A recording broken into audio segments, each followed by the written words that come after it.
now, preview time. So let's take a look at what's coming your way.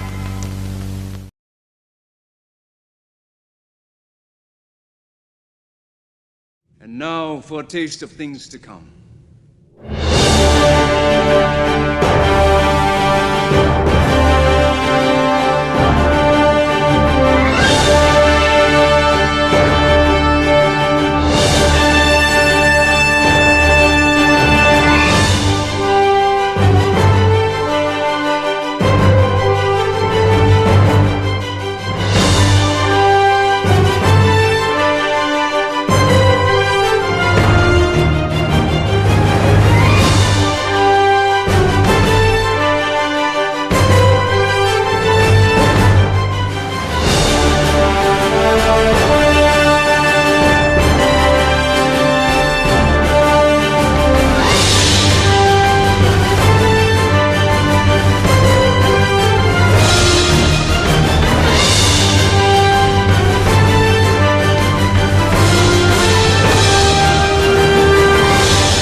What's going on, everybody, and thank you for joining me here once again for another brand new installment of Renegades Reviews, exclusively here as always on the Casa D18 Studios YouTube channel.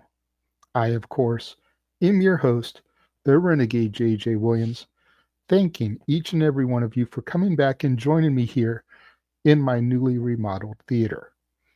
Now, for today's film, we're going to take a look at a biographical drama about Sarah Rector. The film was directed, co-written, and co-produced by Cyrus Nowrasteh, and I hope I pronounced that correctly, but I think I butchered it. Today's film is called Sarah's Oil, and it stars Nia Desir Johnson, Zachary Levy, Sonequa Martin Green, Garrett Dillahunt, Kenrick Green, and Mel Rodriguez. And again, I apologize if I messed up any of your guys' names. Now, the information I'm about to give you comes from the Wikipedia page about Sarah Rector herself. You see, traditionally I will use Wiki to relay the synopsis of the films to you, the viewers. But as of this recording, there's no synopsis up for the film yet. So, since this is a biopic about Sarah, I figured using the wiki page that's devoted for her is a bit of a good backup. Now, in the film, Sarah Rector is portrayed by Nia Desir Johnson. The real Sarah was born in 1902 near the all-black town of Taft, which is located in Indian Territory, which became the eastern portion of Oklahoma. Sarah had 5 siblings, however, only one is featured in the film. Her parents were Joseph and Rose Rector, who are portrayed by Kenrick Green and Sonequa Martin Green, respectively. Wonder if they're actually married. I didn't do my due diligence there. Both of whom were born in 1881, her parents, that is. They were the black grandchildren of Creek Indians before the Civil War, and they were descendants of the Muskogee Creek Nation after the Treaty of 1866. As such, they and their descendants were listed as freedmen on the Dawes Rolls, by which they were entitled to land allotments under the Treaty of 1866, made by the United States with the 5 civilized tribes. Sarah's father, Joseph, was the son of John Rector, a Creek freedman. John Rector's father, Benjamin McQueen, was enslaved by Riley Grayson, who was a Creek Indian. John Rector's mother, Molly McQueen, was enslaved by the Muskogee Opothlyahola. I know I'm going to botch that. And she fought in the Seminole Wars and split with the tribe, moving his followers to Kansas. Sarah Rector was allotted 159.14 acres, although the film states 160. And this was a mandatory step in the process of integration with the Indian Territory and the Oklahoma Territory to form what is now known as the state of Oklahoma. Now, the parcel allotted to Sarah Rector was located in Glenpool, Oklahoma, which is about 60 miles from where she and her family lived.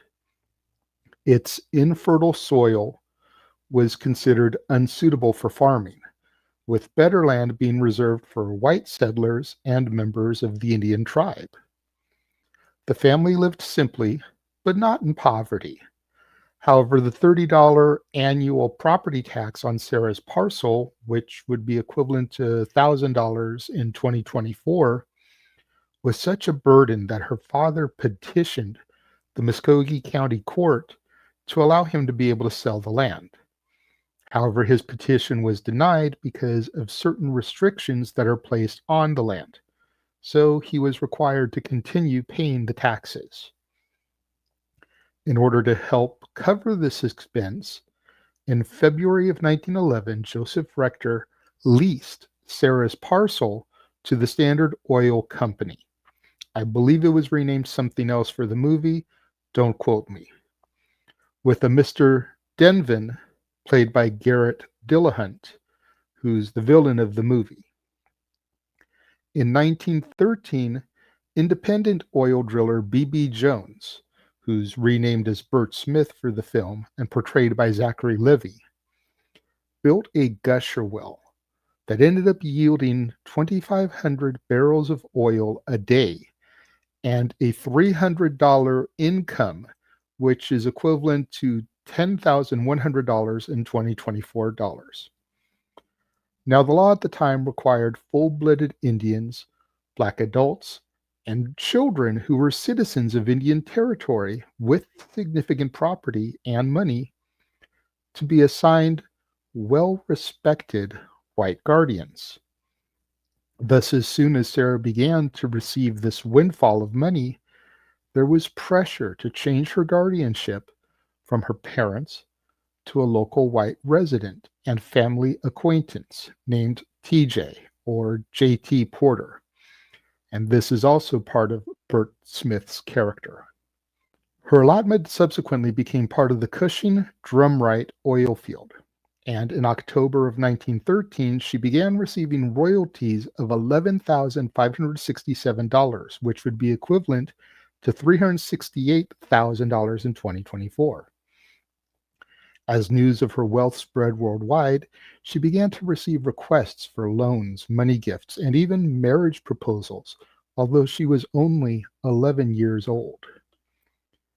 Due to her wealth in 1913, the Oklahoma legislature made an effort to have her declared as an honorary white person, which would allow her the benefits of elevated social standing, such as riding first class on trains. In 1914, an African American journal, the Chicago Defender, began to take an interest in Rector, just as rumors began that she was a white immigrant who was being kept in poverty. The newspaper published an article claiming mismanagement by the white guardians of her estate. This caused national African American leaders, Booker T. Washington and W.E.B. Du Bois, to become concerned about her welfare.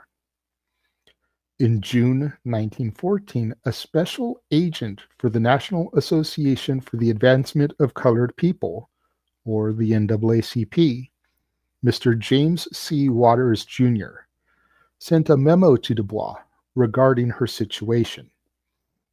Waters had been corresponding with the Bureau of Indian Affairs and the United States Children's Bureau over concerns regarding the mismanagement of Sarah's estate. He wrote of her white financial guardian, quote, "Is it not possible to have her cared for in a decent manner and by people of her own race, instead of by a member of a race who would deny her and her kind the treatment accorded a good yard dog?" This prompted Du Bois to establish the Children's Department of the NAACP, which investigated claims of white guardians who were suspected of depriving black children of their land and wealth. Washington also intervened in order to help the Rector family. In October of that year, Sarah was enrolled in the Children's School, a boarding school at the Tuskegee Institute in Alabama, headed up by Washington. Upon graduation, she attended the Further Institute. Rector was a millionaire by the time she turned 18 in 1920. She owned stocks, bonds, a boarding house, businesses, and a 2,000-acre piece of prime river bottom land.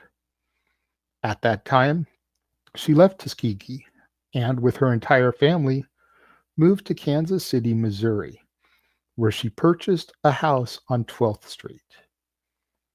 Rector enjoyed her wealth with a comfortable life and a taste for fine clothing and cars.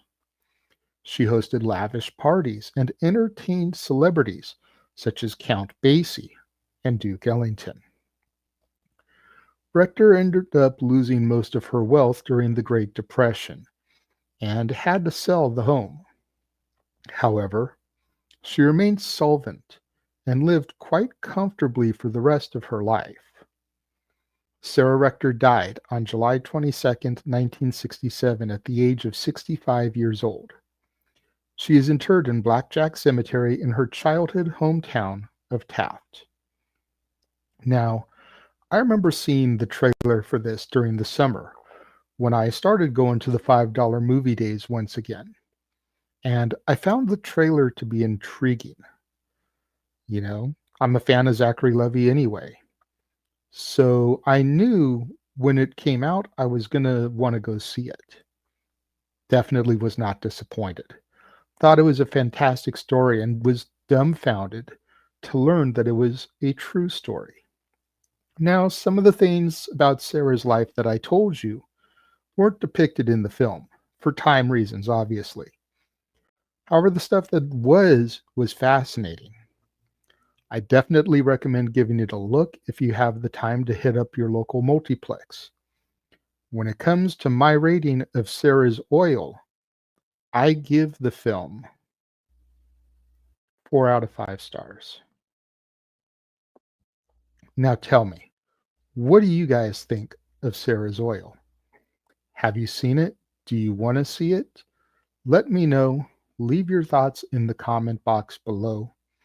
That way, we can have that conversation, that discussion, that debate, that discourse, that interaction that I'm always trying to get you, my fans, to engage in with me. Make sure you give this video a thumbs up and post a comment of some type, as it does help boost my videos up in the algorithm and will allow new viewers to discover Renegades Reviews. Until next time, when we return to this newly remodeled theater for another brand new installment of Renegades Reviews, I have been your host, the Renegade J.J. Williams, thanking each and every one of you for tuning in, and I will catch y'all next time.